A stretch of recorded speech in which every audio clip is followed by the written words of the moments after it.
Hello DJ Squad. So today ஒரு motivation கண்டென்ட்டோட வந்திருக்கேன்.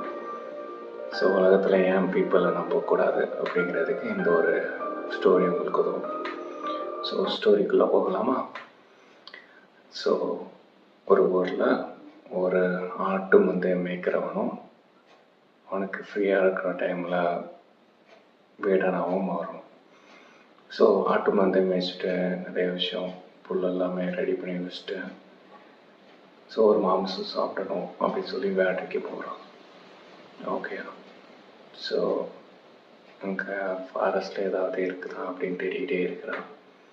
But எதுவுமே கிடைக்கல. சரி ஓகே அப்படின்னு சொல்லிட்டு போகிற வழியில் பார்த்தீங்கன்னா ஒரு குகை இருந்துச்சு. அந்த குகையில் ஒரு சின்ன புலிக்குட்டி இருந்துச்சு. ஸோ அந்த புலிக்குட்டியை பார்த்தோன்னே அந்த அழகில் அப்படியே அப்பா சூப்பராக இருக்கு, நம்ம இதை வீட்டில் போய் வளர்க்கலாம் அப்படின்னு சொல்லிட்டு அந்த புலிக்குட்டியை எடுத்துகிட்டு போயிட்டான். ஸோ புலிக்குட்டியை வீட்டில் எடுத்துகிட்டு போயிட்டு ஸோ இதை கொஞ்சம் டிஸ்டர்ப் பண்ணுங்க அப்படின்னு சொல்லிட்டு என்ன பண்ணிட்டான், இதை மந்தை கூட சேர்த்துடலாம் அப்படின்னு சொல்லிட்டு குட்டி தானே அப்படின்னு நினச்சி மந்தைக்குள்ளே கொண்டு போயிட்டான். ஸோ அதை வந்து கொஞ்சம் ஒரு வேலி மாதிரி கம்புகளால் போட்டிருக்காங்க. ஸோ அந்த மந்தையில் தூக்கொண்டு போனாயும் அது பாட்டு இது என்ன கூட்டம்னே தெரியலையே அப்படின்னு சொல்லிட்டு ரொம்ப பயப்படுது. அந்த புலிக்கு குட்டிக்கு இருந்தால் யாருன்னே தெரியல. ஓகேயா? ஸோ போட்டாச்சு. போட்டதுக்கப்புறம் என்னாச்சு அப்படின்னா இவர் பாட்டுக்கு தூக்க போயிட்டார். அங்கே இருக்கிற மந்தையில் ஆடு எப்படி இருக்கும் ரைட்டா, அந்த கடை வந்து இது யாரா புதுசு அப்படின்னு சொல்லிட்டு என்ன சண்டைக்கு வருது. இது பயப்படுது. ஓகேயா? இந்த பாட்டுக்கு கத்திக்கிட்டே இருக்கு. உடனே அந்த வேலை ஓடி வரோம். இது அந்த வேலையை விட்டு தாண்டலான்னு பார்க்குது அந்த புலிக்குட்டி. அந்த புலிக்குட்டியை டப்புன்னு ஒரு அடி அடித்து எங்கேயும் ஓடக்கூடாது, இங்கே தான் இருக்கணும் அப்படின்னு சொல்லி டெய்லி தப்பிக்க நேரத்துலாம் இவன் அடிப்பான்.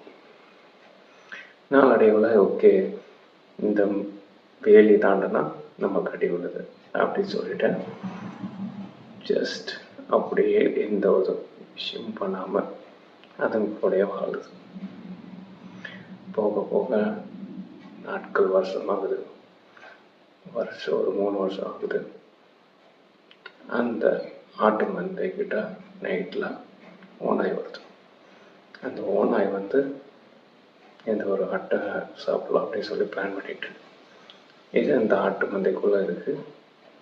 தன்னை யாருன்னே தெரியல. ஏன்னா 3 வருஷம் ஆயிடுச்சு. ஒரு பெரிய புலியாக நிற்கிது.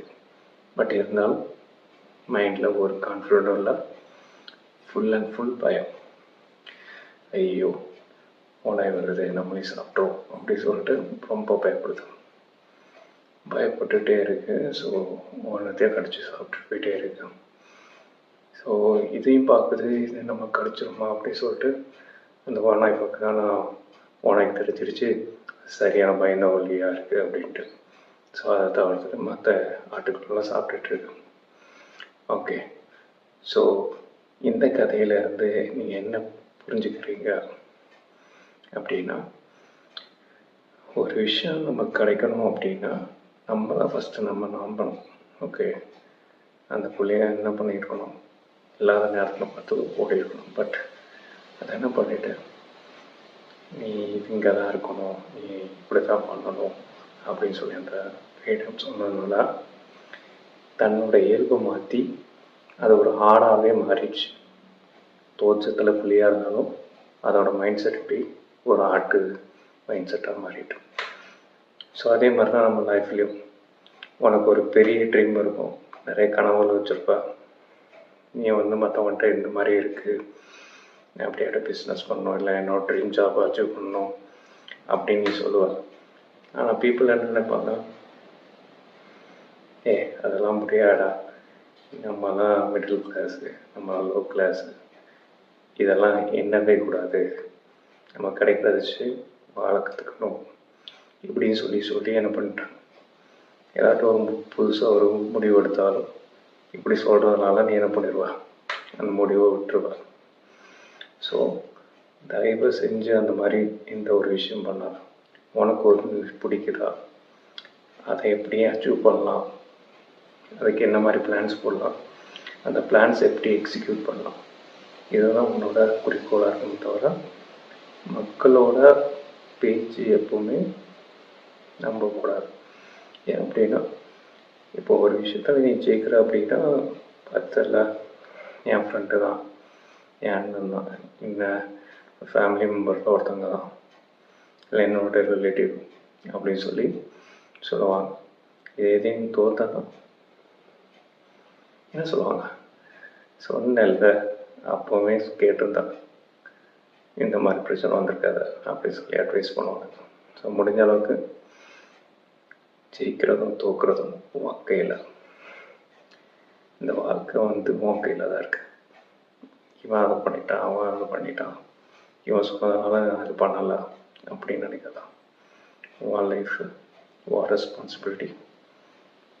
ஜெயிக்கிறதும் தோக்குறதும் உன்னோட கையில் தான் இருக்குது. ஸோ முடிஞ்ச அளவுக்கு பீப்புளோட பேர்ட்ஸை நம்ம பாதிக்க, உனக்கு எது ட்ரூவாக பேஷனாக இருக்கோ அதை நோக்கி போ. எப்போவுமே ஒன்று நீ நம்பு. Always believe in yourself, no matter what you choose. Okay. So இந்த குட்டி ஸ்டோரியில் என்ன நீங்கள் கற்றுக்கிட்டீங்க அப்படின்னா, சைக்காலஜிக்கல் தியரி, கோலம் எஃபர்ட்டுன்னு சொல்லுவாங்க. ஒரு விஷயம் நமக்கு கிடைக்காதுன்னு யாராவது சொல்லிக்கிட்டே இருந்தான் அப்படின்னா அது கிடைக்காம போயிடும்.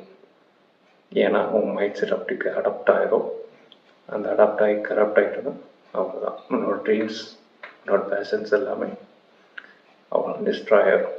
ஸோ யாரோட விஷயமும் ஒன்றை பாதிக்காத மாதிரி நீ எப்பவுமே ஒன்றை நம்பிக்கிட்டே இரு.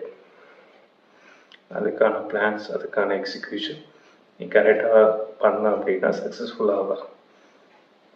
ஸோ வாழ்க்கை அது ஒரு வாழ்க்கை தான். அது உனக்கு பிடிச்ச மாதிரி வாழும். See you.